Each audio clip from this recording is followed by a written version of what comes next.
Combat Media. We're here with Anthony Ferrari in the Campbell Wrestling facility. Now, just how are you doing today, and thanks for joining us. Yeah, I'm doing good. Thanks for having me. I appreciate it. People who may only know you, as a wrestler, how would you describe yourself as a person? I would describe myself as someone who's very motivated.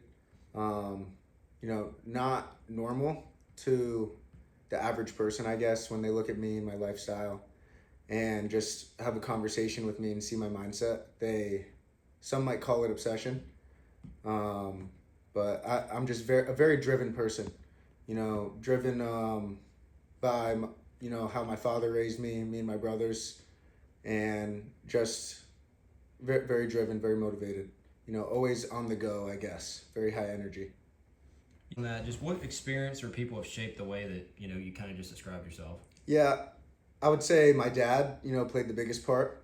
Everything, all my success, I attribute to my father, the way he raised me and my brothers.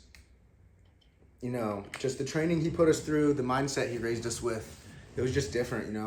Most people were not raised with that mindset, and it may have been rough at times, but I wouldn't change it for anything. I wouldn't change a single thing. I wish I could go back and spend one more day working out with my brothers in our garage with my dad putting us through a workout. Those are the good old days to me. Those are, the memories I cherish and look back on and make me smile. You spoke before on your faith. Just how has your faith influenced your life, your mindset, and the way you approach wrestling and just your everyday life? Yeah, so my faith is huge. Everything in my life, I try and say to myself, is this making me a better man and a better Christian? Every night I pray, please help me to be a better man tomorrow. Help me to work on my self-control, control my tongue, just to grow as a person. So especially I would say the last year, maybe not even year, like 8 months, I've shifted from trying to be the best athlete I can be to trying to be the best person I can be, and I think that's the biggest thing, because without God and without faith, I'm truly nothing. Without wrestling, I could still be a strong Christian man, but without faith, I'm nothing. And so that is what matters. It's God, family, wrestling, and in that order. Yep. Speaking into your Campbell debut battle at Yorktown, you went 2-0. Just kind of speak on that experience and just making your Campbell debut. Yeah, Yorktown was a great experience. I've never wrestled outside before. That was my first match since last year, wrestling for LIU. My first match in about a year, and it felt great to get back on the mat. I didn't even know I was going to be wrestling the UPenn match actually until about 5 minutes before the duel started.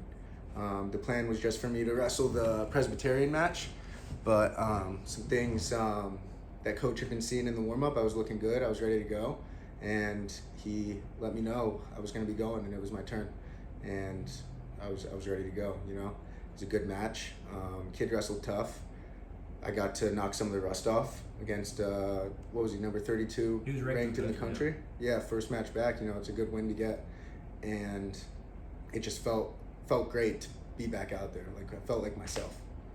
Yep. Speaking into that Presbyterian duel, we were able to get bonus points. Just speak on getting bonus points and helping the team open up the year with a SoCon win. Yeah, I mean, it's always nice to get a win over a team in your division, over a guy in your division, especially such a dominant win like I had.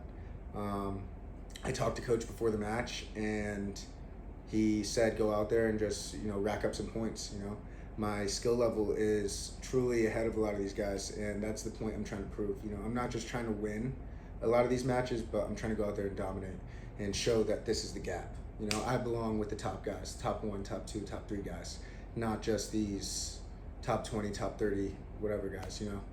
When we spoke earlier, you had a one-on-one with Coach Dudley earlier. Just kind of speak on the impact he's had since you were able to step foot on campus here at Campbell. Yeah, I mean, I'll be honest with you, Coach Dudley's been a crucial part to my development this year. Anytime I message him, call him up to come get an extra workout in, to watch film with me, to just go over some light technique with me, or just to call. I'll just call him up just to talk, if I need someone to talk to. And he's been a great role model, a great figure away from home. Not having my dad there in person to speak to every day, Coach Dudley has been an extension of that in a way, and been nothing but great, as well as all the other coaches too. My top game has really been elevated with Coach Ptex. He was an absolute animal, at the Division I level on top, running through top guys, and he's really helped me develop my top game. And then Coach Fabian as well, working with me on some of my neutral, some of my funk, some of my outside step shots, some of that stuff. Campbell's a school and as a program, just how has it helped elevate you on and off the mat? Campbell, it's a lot different from every other school I've been at, and I've been at a few other schools. So Campbell is definitely a lot smaller than what I'm used to, and it's a private Christian school, So the relationship with my teachers has been a lot different. I have a great relationship with my teachers, better relationship with my academic advisors, my trainers, anybody that I work with, and everyone is trying to be Christ-like. Everyone's trying to grow in their faith. So that's a big thing that's really helped me, being surrounded by Christ-like people. You spoke on, you've been in a couple other programs. Campbell's a little smaller and kind of a little out of the way. Just kind of speak on that adjustment for you personally. The adjustment for me personally was I can't look at just the guy next to me, to make sure I'm doing everything I need to be doing, if that makes sense. When I was at Iowa, I had Austin DeSanto, Spencer Lee. I had, these big names, these guys who won national titles, won world championships, won the big tournaments that I was trying to win. So I could look at them and compare what I was doing side by side. Here, I don't really have that. I'm that guy here, I feel like I'm the example, I'm the standard, and I try and set that. I try and set that very high, the standard. I've tried to come in here and set the standard. We're not just doing the minimum. We're not just practicing. We're coming in an hour before practice. We're doing rehab. We're getting our joints ready. We're stretching. After practice, we're doing extra neck work, abs, pull-ups, rope climbs, everything. And I just, that's been the biggest change for me, is going from having those guys to look at and, just to make sure I'm getting what I need to get in, to I'm that guy now, and I gotta decide, I gotta think, am I doing enough work? And I struggle with it a lot because I never feel like I've done enough. And, it's kind of a healthy but unhealthy mindset. But I'd say that's been the biggest change for me, adjustment. You were able to go back home for a couple of days and spend some time with family. Just speak on that, for you away from the mat. Yeah.